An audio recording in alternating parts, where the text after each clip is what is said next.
When I was growing up, maybe 4th or 5th grade, I remember that we had a take-home assignment called the Simple Machines Project. And the unit that we were studying at the time was Simple Machines. I'm not sure if this is still a common project for grade schoolers, so let me back up and explain exactly what this project was. By definition, simple machines are devices with few or no moving parts that are used to modify motion or force in order to perform work. There are 6 main simple machines. Number 1 is a lever. The definition of a lever: to lift heavy objects or change the direction of a force by using a fulcrum like a seesaw or a crowbar. Number 2 is a pulley: to lift objects by redirecting force using a rotating wheel with a rope or a chain. And number 3, an incline plane: to move heavy objects with less effort by using a sloping surface like a ramp. Number 4 is a wedge: to split or separate objects by applying force to a pointed edge, like an axe or a knife. Number 5, a wheel and axle: to transfer force by rotating a wheel attached to a smaller axle, think like a car wheel. And number 6, a screw: to apply force over a larger distance by twisting a threaded rod. Think about a bolt. So now that you know what the 6 simple machines are, you can understand the purpose of them. The purpose of a simple machine is to make any task easier, to redistribute force, and therefore requiring less active force by the user to perform an action. If you start looking around your everyday life, you'll see simple machines used all around you to perform different actions. All that they're doing is redistributing force to make an action easier. So long story short, our goal with this take-home project was to create a mechanism that performed an action using only simple machines. Something as simple as a pulley system in order to raise something up, or something more complex like a toy car going down a ramp, would all work for this project as long as they were only using simple machines. By working through this project as a grade schooler,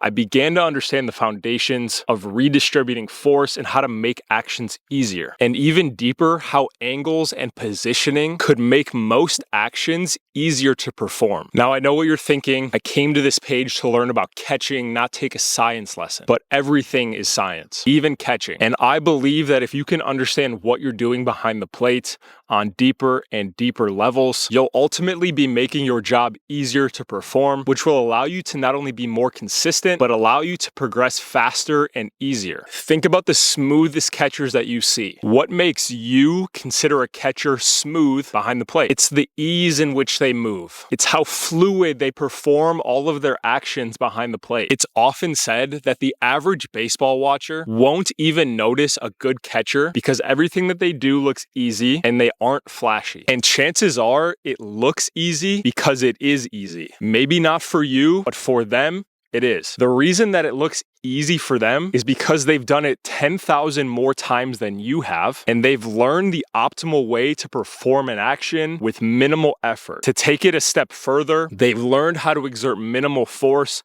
to perform the action that is required. This plays a huge factor in the longevity of an athlete. A player who looks like they're going max effort at all times deals with an increased risk for injury and will often have a shorter career than an athlete of equivalent talent who uses less energy to perform the exact same action. As we progress to higher levels of the game gets faster, and we behind the plate need to find ways to make our movements more simple and precise in order to give ourselves the maximal amount of time to perform an action. Which brings us into the topic of today's video, the levers analogy as it relates to receiving. One of the biggest struggles for a developing catcher is eliminating wasted movement, not only in their receiving, but with everything that they do behind the plate. That's why you'll often see developing catchers get overextended with their receiving, and when the ball makes contact with their glove, the force of the incoming baseball will pull their glove and their ability to present a strike away from the zone. I want you to think about your receiving arm like a lever. The purpose of a lever is to move an object on one side of the lever by applying force to the other side of the lever. What happens when we have a long lever when we're receiving? The longer our receiving lever, the less force that baseball is going to take to move me away from the zone. And if we have a short lever, it will take more force to move my glove away from the strike zone. So if we can get a developing catcher to understand how their receiving arm works like a lever, and therefore leverage is key to receiving strikes and clean pitch presentation, our job as coaches will become a lot easier. So what do I mean by all of this? As a baseball leaves our pitcher's hand, they are applying force to the baseball in order to propel it towards the strike zone and towards our glove, meaning that a baseball hitting our glove has momentum carrying it, and in order to stop that momentum and force, we must present an equal and opposite amount of counter force in order to stop and redirect the momentum of the ball and present it as a strike. The more precise and direct we can be when we apply this counterforce, the less wasted movement and less wasted energy that there will be, and therefore the more smooth and fluid that our receiving will look. As we progress to higher levels of the game, pitchers throw harder and the ball spins faster, meaning that the incoming baseball has more force and momentum behind it, which means that we as catchers need to find the optimal position to apply firm and direct counterforce to the incoming baseball. When I'm receiving, I always want to think about having a short and compact lever